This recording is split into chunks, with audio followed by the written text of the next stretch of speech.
Welcome back to On Fire Television. It's the Diamond K Show. Thank you for joining me. A lot to get into today. A lot to get into. This has been a very extreme, very intense time. Here in the program, we deliver the biggest political and trending news stories of the day with original reporting from across this country, emanating from our studios in Baltimore and Atlanta. Show is fun, show is upbeat, but I also want to expose what is really happening in this country. On this program, I will give you the American story from my perspective. In addition to the top news stories of the day, we check social media for the latest topics. Of course, you can join me weekdays 8 a.m. and 8 p.m. for the Diamond K Show. Visit onfiretelevision.com. Obviously, today is not a weekday. But I did feel the need to come and talk about the verdict in the Kyle Rittenhouse case.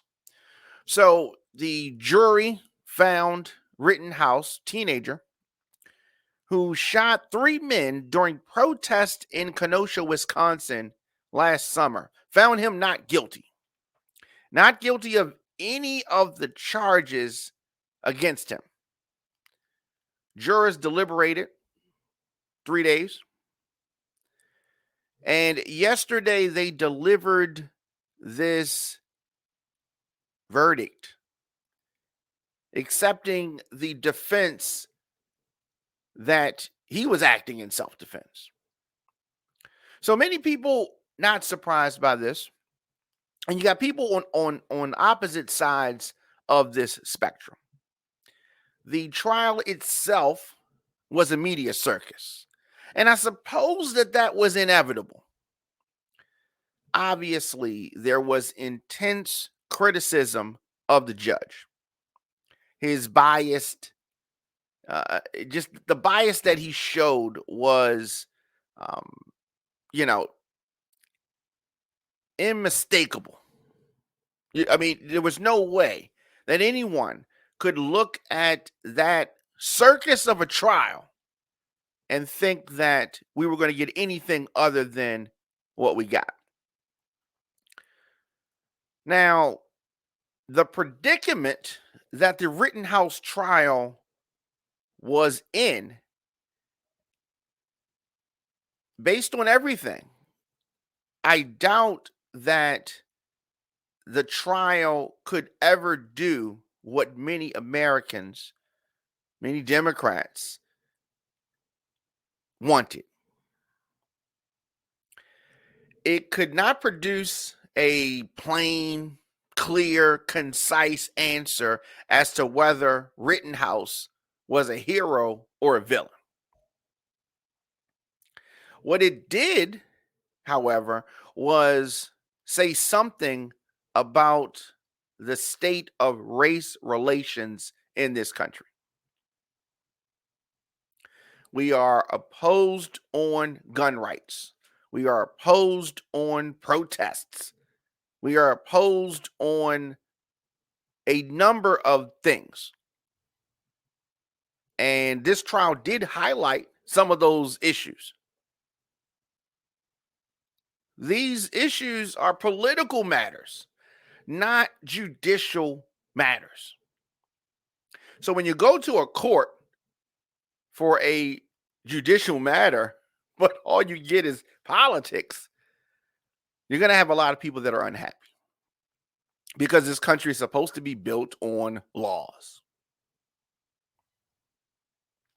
The trial itself really hinged on the question of reasonable doubt. Reasonable doubt. Did Rittenhouse commit homicide or reckless homicide and recklessly endanger people?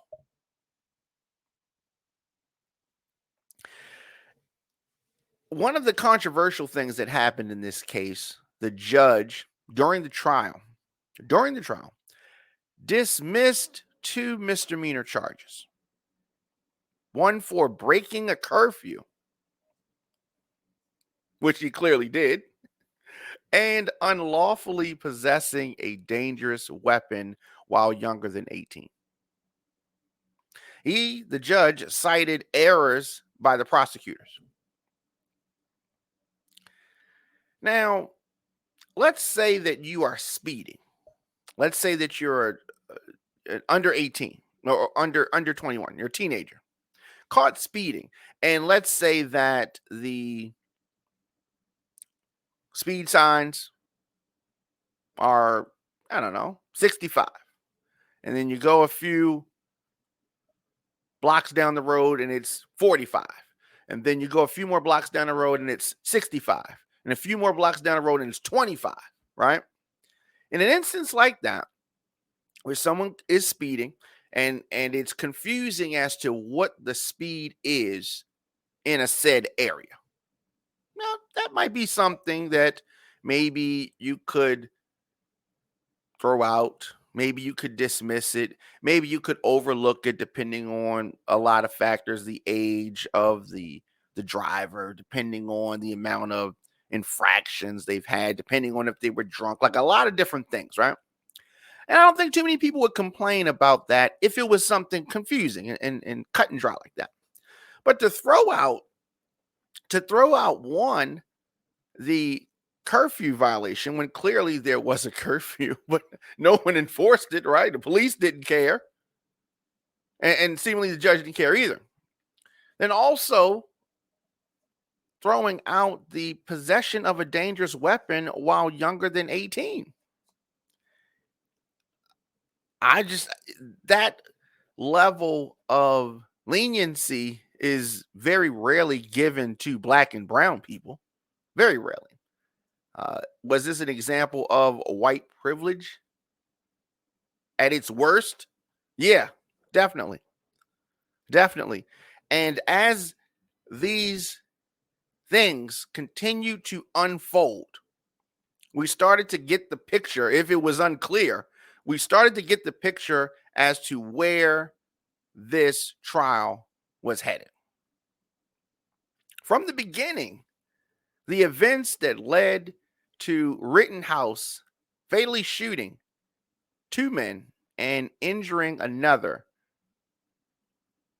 I mean, they are incomprehensible without considering the role of race in this. And I've gone back and forth with folks online who said, the people that he shot were white. They were not black. This is not a race thing. I mean, can you get more ignorant than that? I suppose you can. Right? I suppose you can. But, someone who would deny the fact of race in this situation is either consciously turning their head to the obvious or just dumb or just a liar. I guess there's a lot of things. But these shootings occurred during a protest after a white police officer shot Jacob Blake, August of last year. We were already, as a country, in the midst of huge protests following the May murder of George Floyd. The country was at a boiling point. COVID-19 is running amok. There were a lot of things going on, a lot of tension, a lot of bad energy. And, the case could never serve as a plain assessment of race in this country. No one case can do that. Especially when the 3 men shot were all white. But why were they there? Why were these white guys at this protest? They were at this protest in support of the Black Lives Matter movement. Oh, that's the boogeyman for conservatives. Ooh, Black Lives Matter. Ooh. And, the most striking element of Rittenhouse's experience, and one of the reasons it became such a focal point for attention in this country,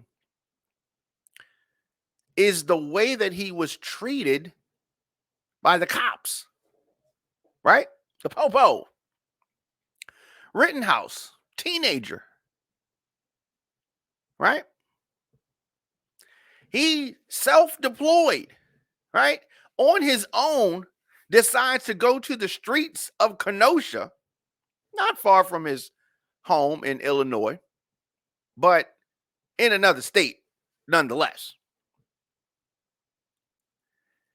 And he's carrying an AR styled rifle. This is the rifle of choice for many active shooters for several reasons, several obvious reasons. So moments before he shot the three men, moments before that, there is video footage showing the cops greeting Rittenhouse and giving him some water. Right? Giving him some water. These are the police. We have heard about many black and brown people shot with no weapon. Here we have a 17-year-old with an AR style rifle walking past the police, and they throw him some. Here, have some water. You look a little parched. So that is striking. That is outrageous. That was outrageous.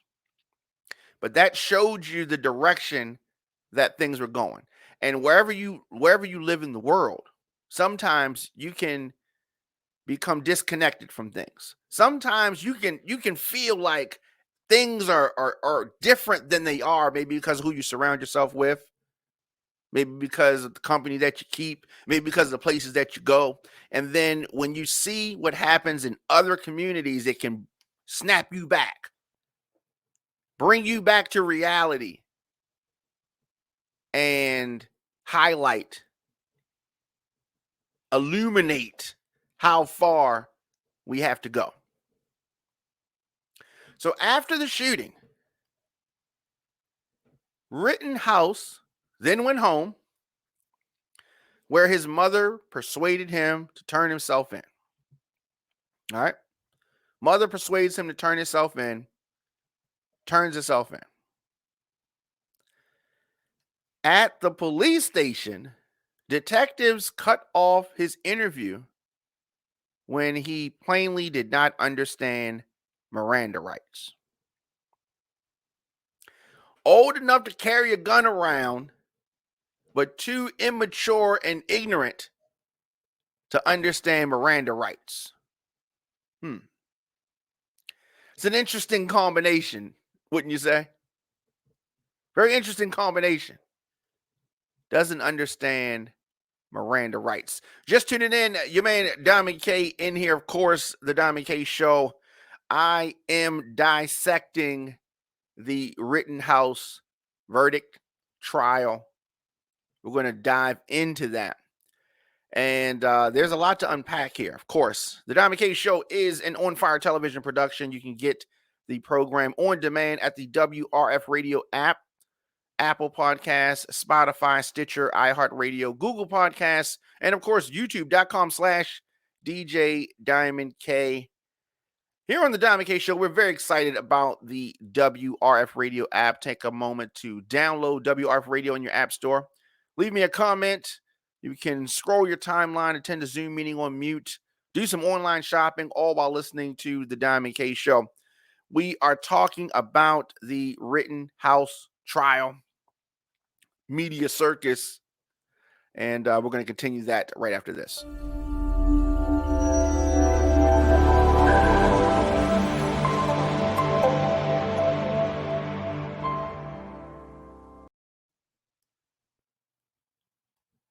So we are talking about the Rittenhouse trial. And many commentators have pointed out something that's very obvious. Something that's very obvious. A young teenage black man in the same situation that Rittenhouse was in, walking down the street with an AR styled rifle, would most certainly not have been afforded any of those indulgences that Kyle Rittenhouse's white privilege got him. A black 17-year-old walking down the street with an AR styled rifle. Do you think that the police would have given him a bottle of water? No. Do you think the police would have just waved to him and had him go about his merry way? No, not at all. But that is what happened with Kyle Rittenhouse. So when I talk to people online, in person, when I talk to people and they act like, what? Like, this is normal stuff. When they clutch their pearls, when I say that this is not the experience of black and brown people in this country. There is a double standard here. Some of them act confused. Now, the Second Amendment may be written in a race neutral way. Maybe. But in practice,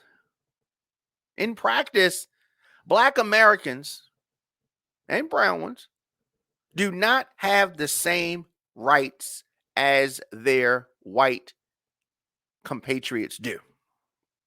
Their white counterparts have a different experience. And I'm not going to accept the fact that because they have a different experience, they are unaware. They are ignorant to the experience of others. You don't have to be a black person to understand this fact in America. And if you try to act like you're confused as to what I'm saying, you're lying. Yes, you're lying. It is very obvious. We've seen it time and time and time and time again. It doesn't even matter how old you are. That's how clear and obvious the differences are in this country. A young black teenager might never have had the audacity to go to protest with a rifle on his back. I mean, some of the most gangster guys in the hood would not have been dumb enough to go to a protest, walk past the police with an AR style rifle and walk right past. No, they just wouldn't have done it. But if he had, almost certainly he would not have been able just to walk past the police, shoot some people, kill some people, and then turn himself in on his own timeline, and then have his rights so delicately and carefully protected because the police said, "Oh, he doesn't understand his Miranda rights. We need to school this guy. Let's turn things off so we can, educate him." No, none of those things would have happened. None of those things would have happened. And you know this. But when folks sit online and I'd rather you just say what it is, but don't try to play this ignorant role. Don't try to play this card that many conservatives play, right? This injustice happened outside of the scope of the trial. This is before we even get to the trial, right? The way that this teenager was handled with kid gloves after he murdered 2 people. No, self-defense, right? After he murdered 2 people. The way he was treated before he murdered the 2 people. The enforcement of the law is a travesty in itself. Um, it is not. I mean, the way that the police treat teenage white boy, teenage black boy, right? That in itself, at its core, is the problem. That is the problem. So this case very polarizing. At pretty much as soon as it happened, the lines were drawn. You could see folks talking online on various sides of this situation. You could see that that MAGA crowd, that Trump crowd, chose to make Rittenhouse a hero. I'm talking about this before the trial. This was back last year. Chose to make him a hero. They were trying to raise money for him. They were trying to do a lot of different things because this case represented so much for the country. Represented and highlighted everything, or not everything, but many of the bad things about this country. It was disgraceful. Not merely because much of the effort has been shameless profiteering, bunch of conservative pirates making money on the backs of dead Americans that were shot down in the street. That part is disgusting. Rittenhouse, a child, but the choices that he made last summer are not something that anybody should try to imitate, black or white. The choices that Rittenhouse made last summer were disgraceful. He's a murderer. Now, where you sit on that statement is up to you, but he is a murderer. Now, even if you're more sympathetic, right? Even if you found yourself moved by Rittenhouse's breakdown, quote, air quotes, I got air quotes up, breakdown on the witness stand during the trial, because maybe you have a young kid, maybe you've seen, some teenagers that you were able to see Rittenhouse in, when he was on the witness stand, right? Even if you are sympathetic to that, you should, as a human being, object to the celebration of the worst moment in a teenager's life. In this teenager's life, the worst moment, the killing of two people and the injuring of one. We don't need heroes like this. We don't need heroes like this. And the people that have, uplifted these actions, this is not what this country needs. We already have a force that is granted the right to carry and use firearms in the defense of peace in the country. They're called police officers, right? They are trained, they are regimented, they are regulated, there is a command structure. But when we consistently have citizens untrained, one that doesn't even understand Miranda rights, right? When we have people just grabbing guns because they can legally own them or carry them, and then going to protest and trying to enforce the law that they don't even understand. This kid didn't even know what a Miranda right was, if you want to believe what was happening. But he's going to be enforcing some law? Are you kidding me? Are you kidding me? And then some Americans are defending that. Are you serious? We have police officers that are all legally adults. This Rittenhouse, he ain't even an adult now. He's the hero. He needs to go to school. He needs to study. There's a whole conglomeration of things that he could be doing. Police officer, he is not. Now, that even goes past the question of whether a 17-year-old should even possess a rifle. So initially, Rittenhouse had a charge of unlawfully possessing a dangerous weapon. Remember that? But the judge threw that out in a dispute over the length of the gun. Talking about bending over backwards. Talking about bending over backwards. For what? They bent over backwards for this kid. Right? The police did it. The judge did it. And it continued. The MAGA crowd did it.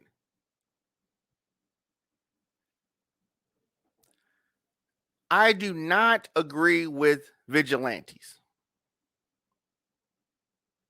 The larger, more socially important matter of whether or not 17-year-olds, I mean, let alone anybody else, should be acting as a vigilante defense force.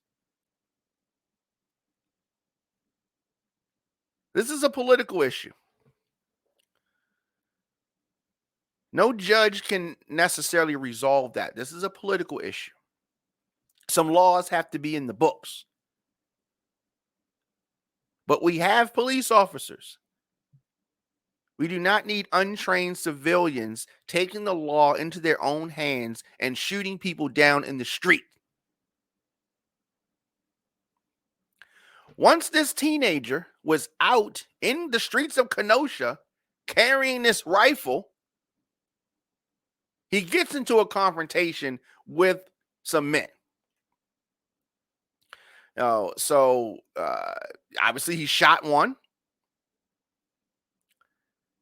Now this becomes a legal question. Now this becomes something that we can look at the law for. Obviously, what comes up in this situation, self-defense.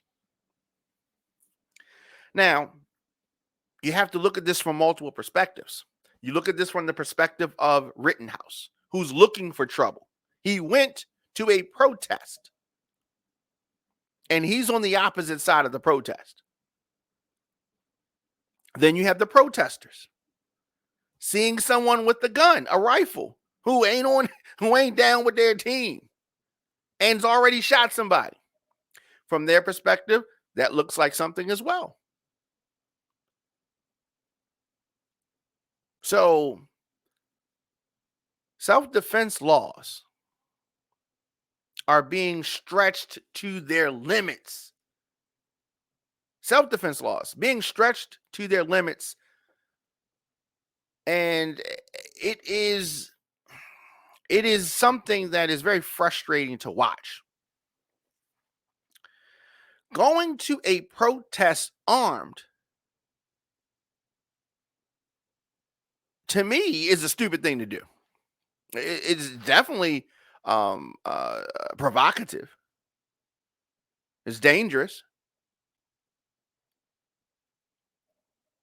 But it is not necessarily illegal. Depending on where you are, depending on what the gun laws are in the area of the protests, it may not be illegal. Could be dangerous, could be foolish, could be stupid, not wise. So, where and when does self-defense start to take effect? Self-defense does not take prior wisdom into account. That's the tricky part about the law. But it begins at the moment of conflict. That's where things can get tricky. Now, a reasonable jury might have reached a different conclusion on these charges. Maybe. But that is one of the things that we were dealing with in this trial. Now, when you look at, I don't know, say the Derek Chauvin case, where he was convicted of murdering George Floyd, the prosecution in Minneapolis was very effective using the witnesses and knocking down the defense's arguments. There was, you know, video footage of the entire episode, different than in this case. Now, when you have these high profile, strong cultural war elements, prosecution, the pressure is on. The pressure is on. Remember the George Zimmerman trial? That was, when you have those type of cases, when the country is watching, it really shines a light and magnifies the mistakes that the prosecutors make. In Rittenhouse's case, people from the left and the right took issues with the prosecution's decisions. And, a lot of times you don't necessarily want to side with the prosecutors. A lot of times you don't want to side with the defense. You just kind of want to let things play out. The justice system is supposed to be blind. You see the lady, she has the blindfold on. The justice system is supposed to be blind. But clearly, in these cases, the lady justice is flipping up that blindfold and looking to see if the folks are black or white or what. And then they are moving accordingly.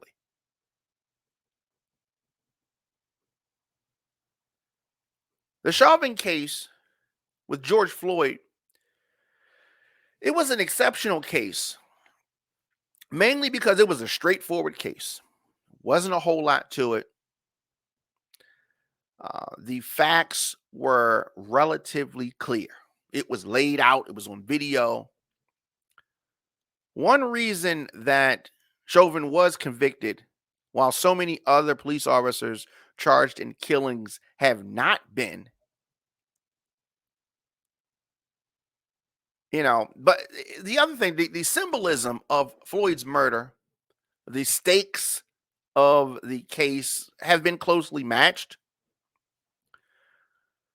If you compare that to the Rittenhouse trial, the expectations were, I don't know, symbolic. I think there were a lot of actual issues with this case.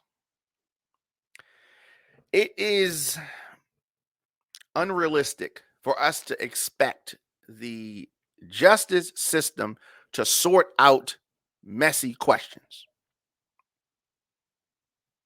It's not something that happens.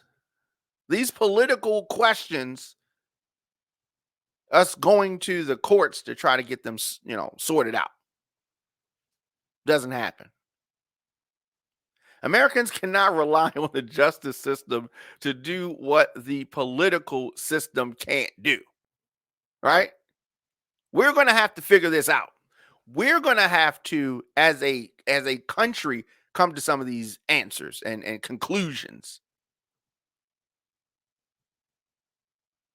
So I don't know. I don't know. And I'm not done with this.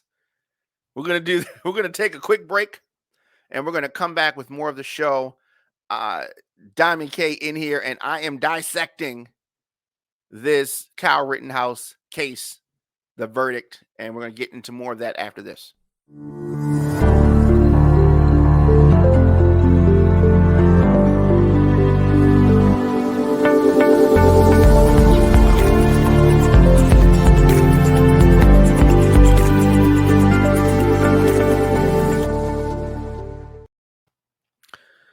And we are back. Your man Diamond K in here, of course, on Fire Television, and we are talking about this controversial Kyle Rittenhouse case. Go to the comment section here. Darrell Ferguson says, "Where you been, bro? Glad to see my hometown internet channel, Radio on Fire, DJ Diamond K, doing what they do. Much love already." Baltimore, Maryland. Shout out to you, Darrell Ferguson. I've been here. I've been around. I ain't hard to find. Of course, on social media, I am at the Diamond K Show. So we're talking about this case, and it is one thing to have this trial, and then we have several other trials, several other high-profile trials going on, and we're going to be getting verdicts to those as well, and pretty soon. So this is just going to be an ongoing thing where we are reacting to these cases, reacting to these trials. Let's do this. Let's go to advertiser one. All right. So the Diamond K Show, of course, sponsored by Flyers on Fire. If you need a flyer created, Flyers on Fire can design your quality digital flyer in 24 hours. Are you promoting something on social media? Holidays are coming up. Flyers on Fire can help brand your message with a quality flyer. Visit them on Instagram at Flyers on Fire. So we are talking about the Kyle Rittenhouse case, the verdict, that whole thing that went down. And many people not surprised at all.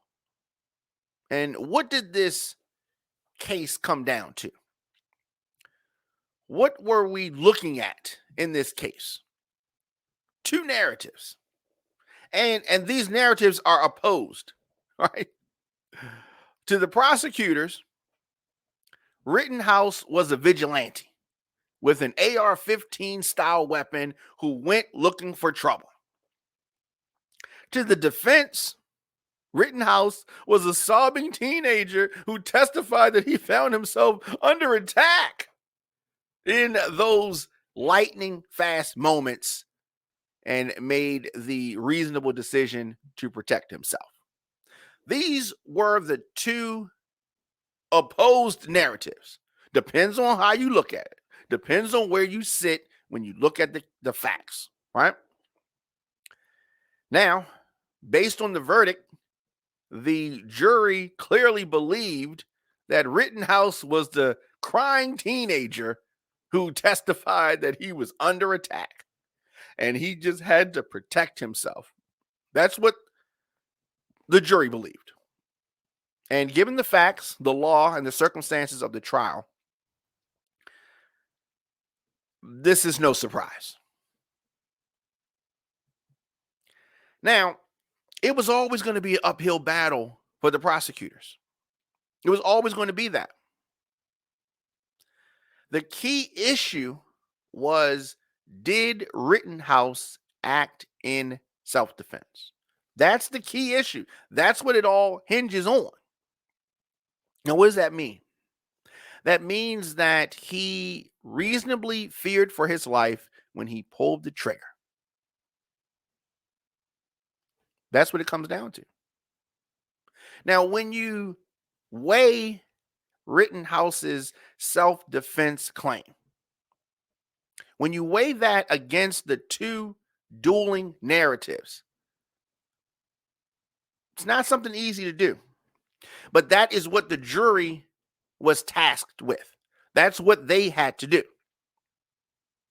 So somebody could say that, and I guess you could say this reasonably, Rittenhouse was provoked. Rittenhouse provoked the attacks on him, openly carrying the weapon in a threatening manner, and that he had the option to run away, or he had the option to avoid using deadly force.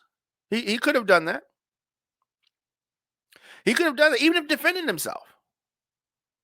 If the jury had found either of these things to be true, that would have defeated the self-defense claim. That would have. That's not what they found, though. But there was also evidence, including this very critical video that had, the events in question shown. The testimony of Rittenhouse, because he took the stand. Taking the stand, usually a defense attorney in this situation would advise against that. Rittenhouse taking the stand helped him. It did. It helped him. So this video, in the key moments right before he pulled the trigger, Rittenhouse acted in response to the threats to his personal safety, and he believed he was in danger. So our criminal system generally favors the defendant, surprisingly, but it does. Now, at the core, the belief is that it is better to see a guilty man go free than to convict an innocent one. But far too often, that is what happens. In criminal cases, prosecutors have the highest burden of proof. In this legal system, that's the highest. And that is proof beyond a reasonable doubt. What is reasonable? Now, it should be no surprise to you that Wisconsin law is sympathetic to homicide defendants claiming self-defense. You saw this on full display. Once a defendant raises the self-defense, once they raise that as an issue, it requires prosecutors to prove beyond a reasonable doubt that the defendant did not act in self-defense. So we got a lot of problems here. We have a lot of problems here. The judge who presided over the case influenced the jury. His frequent tongue lashes did not make it easy for the prosecutors. He was feisty. He was belligerent. The judge I'm talking about. He was clearly favoring Rittenhouse. The judge openly and arrogantly displayed pro-Rittenhouse bias. If you remember, the judge ruled that the prosecutors would not be allowed to refer to Rittenhouse victims as victims. The people that were dead could not be called victims. And encouraged a round of applause for the defense witnesses on the stand because he was a veteran. Right? There were so many things. So many things. Whether the defendant acted reasonably in a stressful moment. That is the main question for the jury. And that is exactly why we have a 12-jury system where members of the community come together to judge their fellow man.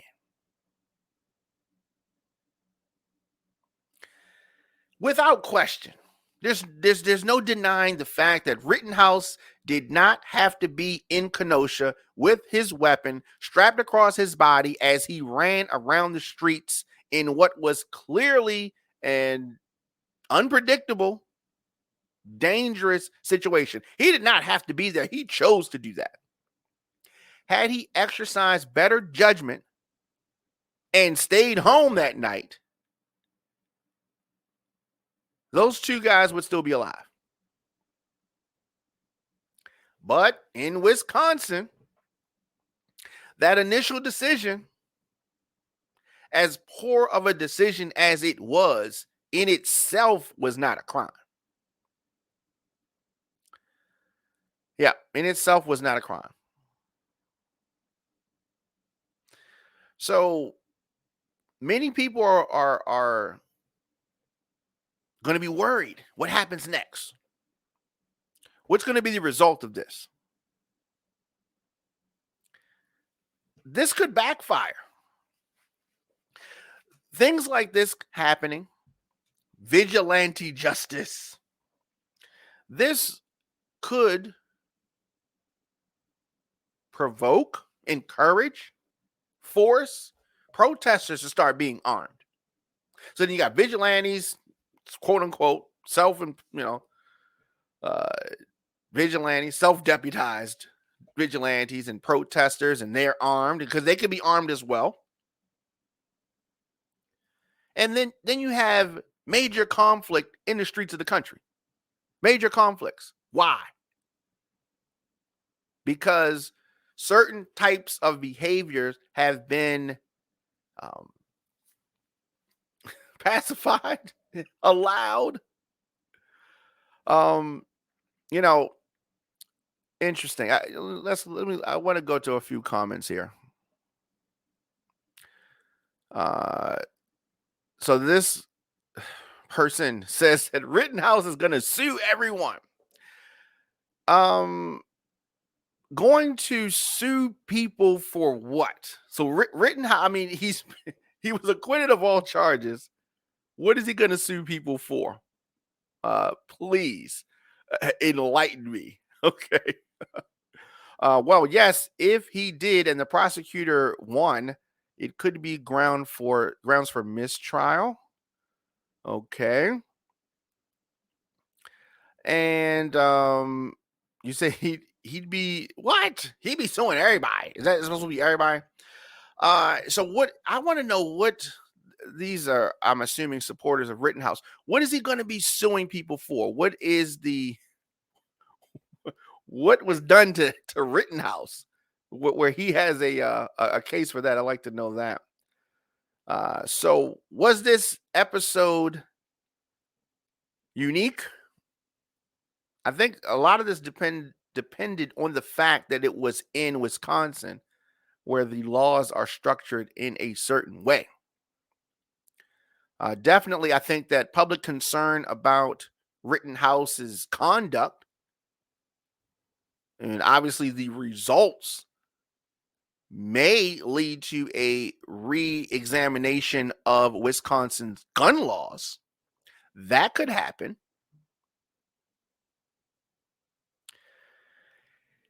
If a re-examination of Wisconsin's gun laws comes out of this, that could be a positive thing.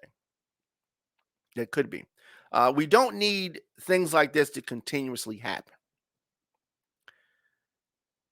The MAGA crowd should be allowed to protest things. Folks on the left should be allowed to protest things. And people with opposing views should not be showing up with guns and then killing the other one, whether I disagree or agree with whoever. That does not need to happen. And I don't know if the folks on the right understand that that is a possibility. If you continue to beat these people down, if you continue this vigilante style action, eventually the folks on the other side are going to take the cue and do the same thing. No? I mean, that's common sense. That's common sense. But as folks say often, common sense ain't always common. Common sense ain't always common. I'm just saying we are going down a very dangerous road. We need to dial this back some. We need to dial this back some. Let me know your thoughts in the comment section. Instagram, Facebook, Twitter, LinkedIn, TikTok, at The Diamond K Show. Of course, I am here, and I enjoy talking about these types of situations. I do. And I also enjoy talking about it with people that disagree with me, because the only way we are going to come to some rational conclusions is by having conversations. And everybody you have a conversation with is not going to agree with you. You should be able to listen to me. I should be able to listen to you. We hit this ball back and forth, and we can, get to some solutions. So that is what I like to do here. Of course, many folks hit me up with opposing and supporting narratives, supporting opinions on social media, of course, on Twitter at The Diamond K Show. On Fire Television is an advertiser-supported audio and video network. Get breaking news, podcasts, and TV shows covering topics that are important to our culture. OnFireTelevision.com is where you go to discover, engage, and connect with the latest news. To support the Diamond K Show and this digital network, head on over, as I said, OnFireTelevision.com. Grab a t-shirt, some other merch. You can become a sponsor of the Diamond K Show for as low as $50. I'm able to deliver our news and our views on this program because of our listeners and our sponsors. We are powered by the people, and we appreciate your support. So I'm going to be back here tomorrow with more of this. And let's do this. Take a quick break before